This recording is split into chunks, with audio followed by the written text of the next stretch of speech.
So yesterday I called you and asked you to do a video with me, really on Right. AJ Popke. Uh-huh. And but you told me that so you were giving me this like, what do you call it, synchronicity or premonition thing? How do Yeah, you, what would you tell yeah. me? Well, I was out for my run. And while I was running, I was thinking, gosh, I would love to figure out how to put like a podcast or a video blog or something like that on my website. Yeah. But I didn't have any idea how to do that. And then literally, it was not even an hour later, you called me and asked me to do this.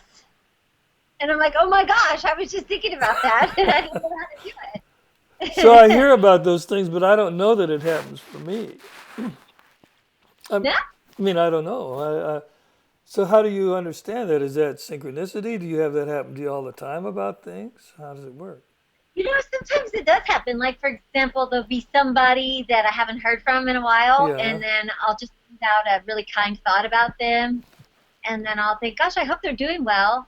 Yeah. It happened earlier this week. It was a certain person that I haven't heard from in a while, and I thought about her and I sent out a positive thought. And I got a text from her like the next day. But it's not foolproof because Okay. Okay. there's this Yeah. one person in particular that I'm really kind of concerned about, but it's not really appropriate for me to reach out because I wouldn't want to be like marketing or anything. And so it's a former person that I got to work with in the past, and I'm concerned. Um, and so I think about this person regularly, and I send positive thoughts, and I still haven't heard anything. So it's not foolproof. But I do feel nice sending positive thoughts in that person's direction. Okay. So so you're thinking it's positive thoughts or just thinking about something? There's just the law of Well, attraction. What are you into here? What's going on? Well, it depends on who you talk to, right? If you talk to the people that believe in the secret, Yeah. and even what is that? Oh, the word's not coming to me right now. Well, synchronicity? No? Well, the power of intention is really kind of Oh, what they okay. go for. Okay. And so you put a thought out into the universe, and if it's the power of intention, All it right. comes back to you, right? Right. And so some people will think of it in that way, and some people might think of it as synchronicity. So I think it's kind of unexplainable. Quantum physics, that's what I'm thinking Oh, of. I Some see. some people think it's the whole quantum physics theory at work. Okay. And also, there's research out there that shows the power of prayer. And, some people call prayer positive thought, positive intentions. And so maybe it's a combination of all those things. Well, I did see something on Facebook this morning that talked about worry as a form of prayer. You just don't know Oh, that you're yeah. praying for what you're worrying about. So it's Mm-hmm. not like a good thing, I guess. What's the point? Right. That's one of the things that we learned about in the Katie O'Shea workshop is the power of imagination. And when we worry, how we physiologically respond to the worry, and how when we think about things that I like to use the word that makes our heart smile, our physiology responds to that too. So, but kind of maybe along the lines that you were thinking about is if we're worrying, we put out those intentions, and so that's what we receive in response. I Is that think kind of that's what what's you're? said. I don't know that that's true. Um, but that's kind of the same idea as the positive intention. You get what you are intending. Uh huh. The negative could be the same way. But Right. I So guess, here's a fun story. yeah, what do you When got? I used to live when I used to live in New Jersey, Yeah, we Jersey. parked on the street, right? In Jersey, when I lived in New Jersey, Yeah. we parked on the street. And so one of my friends told me to put on my parking hat when I was looking for a parking spot. And about 90% of the time, when I would put on my parking hat, I would find a parking spot. Oh, So I don't know what that's all about. I just know that I kind of played around with it. And when I imaginally put on my parking hat, I'd find a spot closer to where I was living than yeah, no. further. That's kind of, I don't know how it works. I don't know. You don't teach that, or do you? Well, you have a positive attitude, though. I don't. I think you seem always upbeat. For the most part. Okay. I work at it.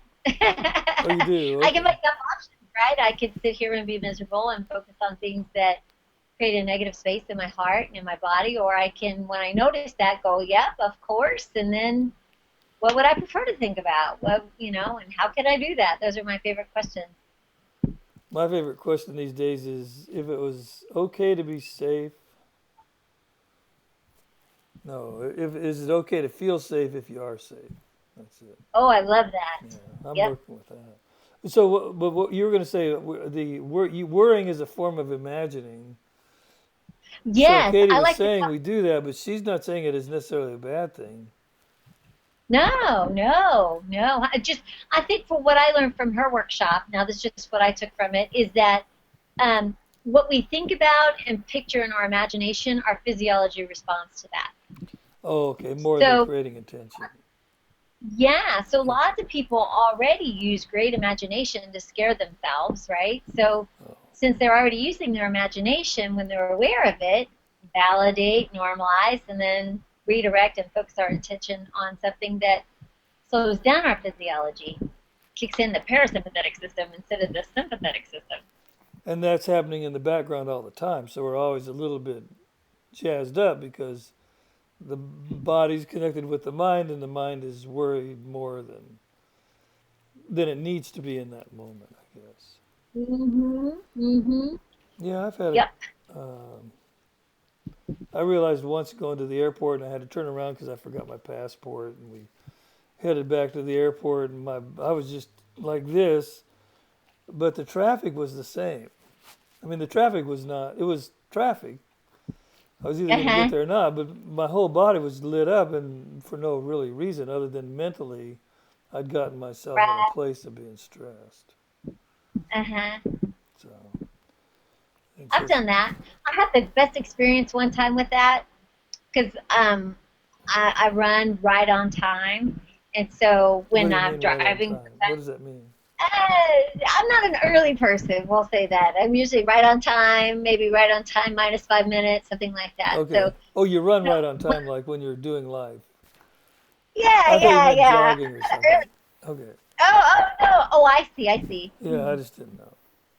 And so when I was trying to get somewhere right on time, I was just like all intense, trying to Yeah. drive fast, but not so fast I'd get a ticket kind of a deal.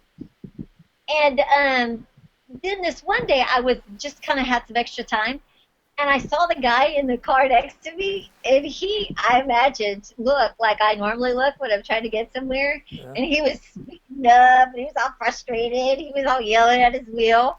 And it was kind of funny because I'm like, holy moly, that's me. I do that. And the funniest thing is, I wasn't in a hurry that day, and we got to where we were going at the exact same time. And Right. so it was So kind of that functioning of the body being tense and stressed doesn't necessarily speed up the distance between places, does it? right. Yeah. No, So I it's was kind of working on interesting. when you were talking about imagining. I used to try to imagine being right exactly where I am in the exact moment that I'm here. That's awesome. Well, I don't know if it's. I didn't quite do much, but I thought, well, just pretend like I'm exactly where I need to be exactly right now. Yeah. Um, The way I like to do that is if I was right where I was supposed to be doing what I was supposed to be doing, whatever yeah, that is, how would that feel? What would that be like in my body? And then I try to own that. And I find when I do stuff like that, my system calms down. it does calm down. So maybe Oh, I needed a little shift on it. yeah. Because just Mm-hmm. imagining that I'm exactly where I'm, and so, yeah, because I guess we use our imagination to be somewhere else, right? Right. And so if I imagine instead of imagining being there, imagining being here. I don't know. I was walking. I went to Whole Foods, I think, and got out of the car and was walking. And about 6 seconds later, I clicked the thing to lock the door. Uh-huh. We do, right? I got out of the car, start walking to the store, and then click the thing. And then I hear the beep of the car, and I went, "Oh, I'm 6 seconds out of the now." In other words, if I was in the moment, I would have shut the door, locked the car, right? So it gave me Right, my right. time lag between being in the present moment. It was about Uh-huh. six Now, seconds. you know who does a lot of interesting talk and work with this is Bruce Lipton. That is the man that Katie O'Shea recommended Right, we she did. Google. Okay. So he's got several YouTube videos, and I looked that up, and he's got some really interesting information on that. I wouldn't do it justice if I tried to recreate it, but I was just listening to that just yesterday, and it was kind of neat because it was really reaffirming on what we think about, how we imagine, how we are in the moment Uh, affects our physiology and our overall well-being. okay, so you're really, that's good. You're connected with the physiology idea. Good.